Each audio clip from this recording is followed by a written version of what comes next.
Shakib Khan Bangladesh premier লিগে BPL Dhaka ক্যাপিটালসের মালিক, এই খবর সবারই জানা। নিজ দলের প্রথম ম্যাচ মাঠে বসে উপভোগ করেছিলেন এই তারকা। এরপর বরবাদ সিনেমার শুটিংয়ের মুম্বাইয়ে উড়াল দেন শাকিব। ফিরেছেন দুদিন হয়। আজ শনিবার ঢাকা ক্যাপিটালের শেষ ম্যাচ ছিল। নিজের দলের প্রথম রাউন্ড থেকে বিদায়ের খবর নিশ্চিত হলেও আজ শাকিব খান উপস্থিত ছিলেন। খেলা উপভোগ করেছেন।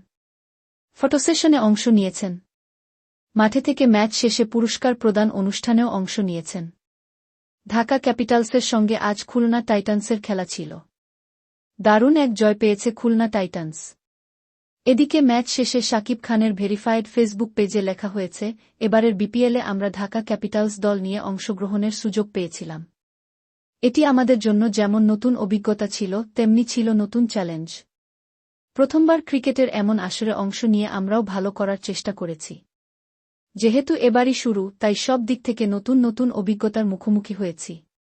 শাকিব খান তার ফেসবুক পেজে লিখেছেন, যারা আমাকে পছন্দ করেন তারা হয়তো জেনে থাকবেন, আপনাদের নিঃস্বার্থ ভালোবাসায় আমি কখনো হারি না, হয় জিতি না হয় শিখি। হয়তো আগামীতে আমরা আরও শক্তিশালী, আগ্রাসী এবং জয়ের জন্য আরও প্রস্তুত দেখতে পাবেন।